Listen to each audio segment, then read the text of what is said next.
take screenshot, and in the last of this video you will get the outlines of some important words.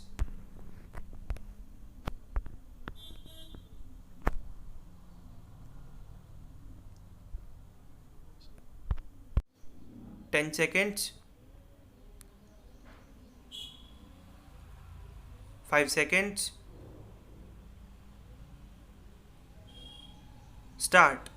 Members of Parliament, I welcome you here today as members of the first Parliament of the Republic of India elected under our Constitution.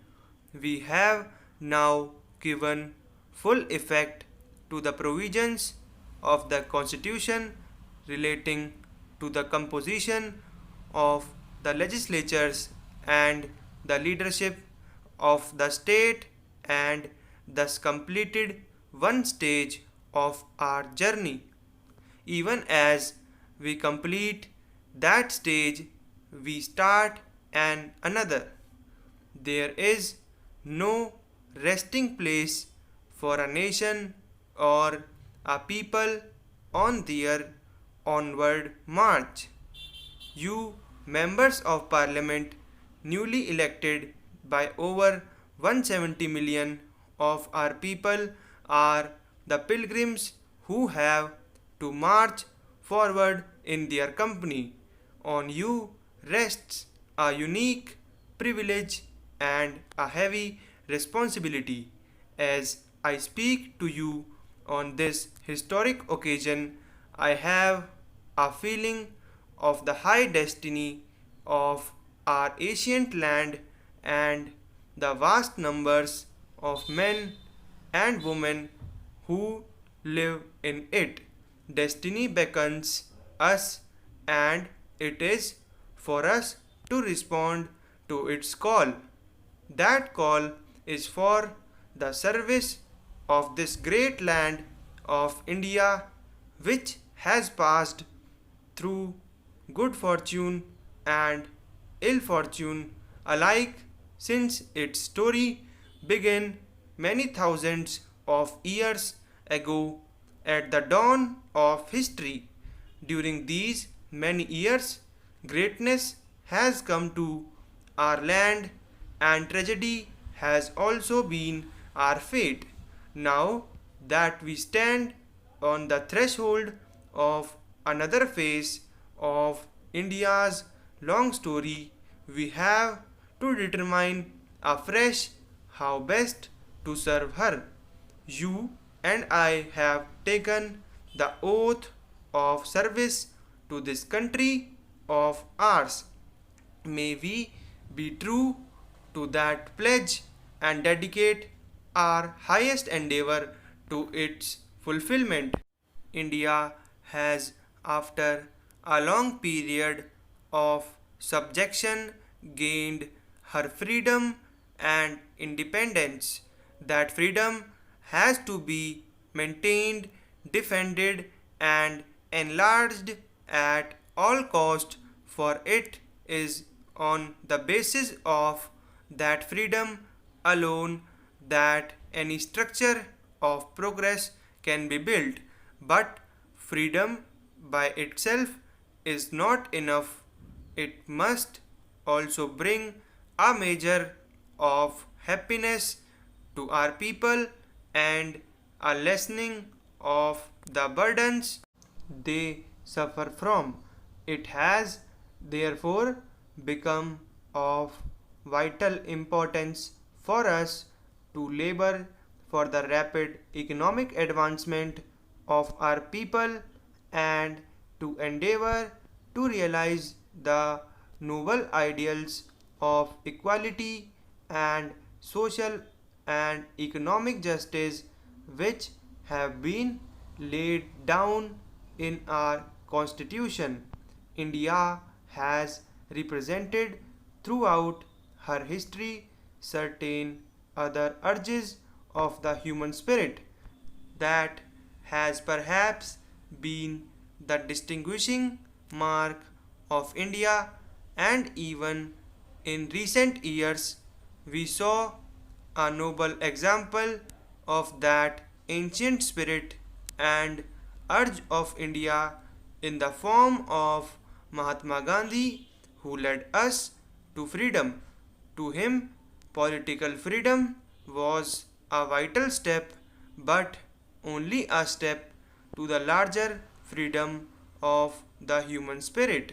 He taught us the way of peace and non-violence, but not the peace of the grave or the non-violence of the timid. And he taught us, in line with the teachings of India's ancient sages and great men, that it is not through hatred and violence that great ends are achieved, that right ends must be pursued and achieved only through right methods. That is a basic lesson not only for us of India, but if I may venture to say so, also for people throughout the world.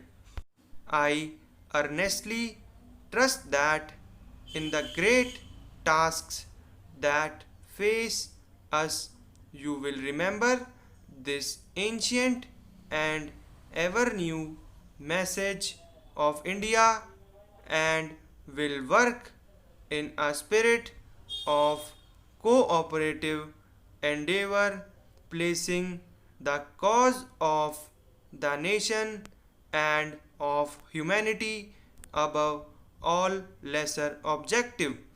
We have to build up the unity of India, the unity of a free people working for the realization of the high destiny that awaits them. We have therefore to put an end to all tendencies that weaken that unity and raise barriers between us, the barriers of communalism, provincialism, and casteism. Opinions will and must differ in regard to many political and economic matters, but if the good of India and her people is our dominant urge, and we realize as we must that this good can only be achieved through the methods of peaceful cooperation and democratic processes, then these differences can only add to the richness of our public life. It is with this outlook that I beg of you to face your problems here in this country and to face the world with friendly eyes and without fear. Fear today, fear of some approaching disaster darkens the world. It is not through fear that the individual or the nation grows, but through fearlessness, Abhay, as our ancient books told us.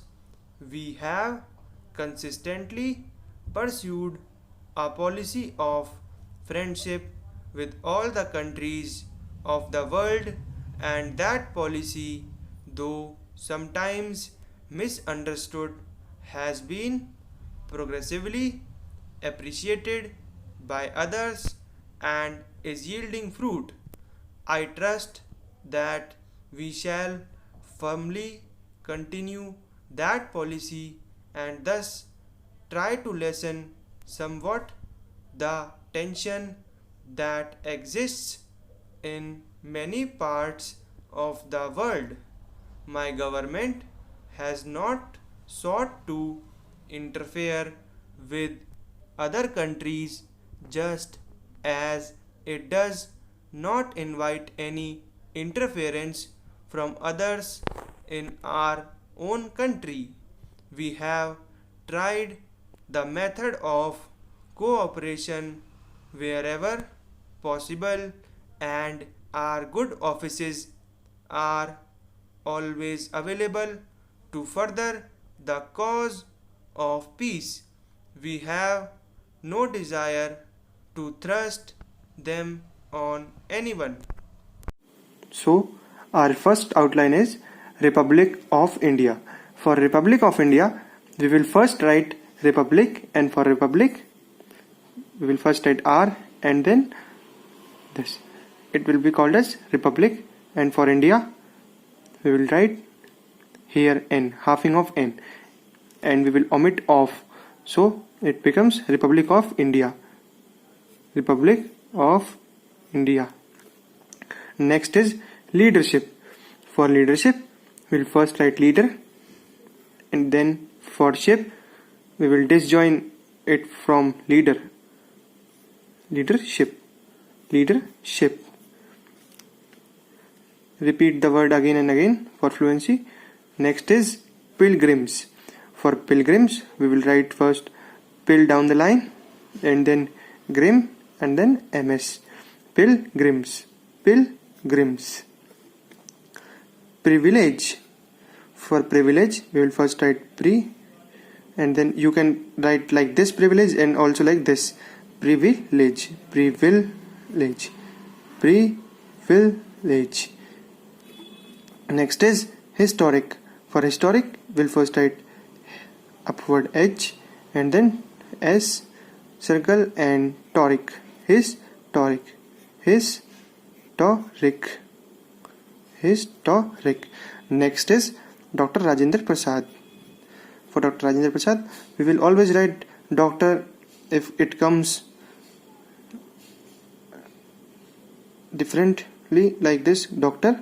And next is Rajendra Prasad. For Rajendra Prasad, we will first write Raj, and we will omit this Rajendra. We will omit Indra here, and for Prasad we will put a P here. It will become Rajendra Prasad, and this.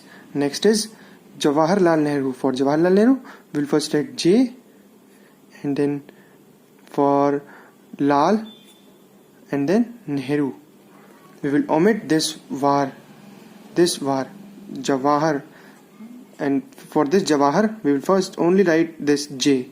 Okay, Jawaharlal Nehru. Jawaharlal Nehru. So, our next outline is G.V. Mavlankar. For G.V. Mavlankar, we will first write G and then V, and for Mavlankar, we will write Mav, and for Lankar, we will add L to it. G.V. Mavlankar. Next is Destiny Beacons. For Destiny Beacons, we will first write Destiny here like this, and for Beacons, we will write Beacons. Destiny Beacons. Next is Threshold. For Threshold, we will first write Thres and then hold. Threshold. As the H is silent here, we will add O to it. Threshold. Next is Fulfillment. For Fulfillment, we will first write full here and then fillment. Fulfillment. You can make it large. Fulfillment. It depends on you how you make it. Next is Independence. For Independence, we will first write Ind and then Pend, halving of P, and then ends here. N and S are jointly, when they are joined, then it comes to the left, or you can say clockwise. Next is Advancement. Advancement. For advancement, we first add and then advancement. Advancement. There is no mission of anything in this. Advancement. Next is Mahatma Gandhi. For Mahatma Gandhi, first add Mahatma. It is wrong. Mahatma and then Gandhi here like this. Mahatma Gandhi. Mahatma Gandhi. Mahatma Gandhi. Alright, for Gandhi we will only write G here and omit all the outline like this. It will not be written here. Our next outline is earnestly. For earnestly, we will write downward R and then nestly. Earnestly, earnestly, downward R and then nestly. Earnestly. Next is endeavor. For endeavor, we will first write end and then ver. Endeavor, endeavor. Repeat it. Endeavor. Next is communalism. For communalism, we will first write com and then null and then ism. Communalism. Next is provincialism. For provincialism, we will first write pro and then win and then shalism. Provincialism. Next is casteism. For casteism, we will first write caste and then ism. Casteism. Casteism. Casteism. Next, consistently. For consistently, first write consistent. Here will come the con dot and then consistently. Consistently. So friends, please like, share and subscribe my channel, and thank you.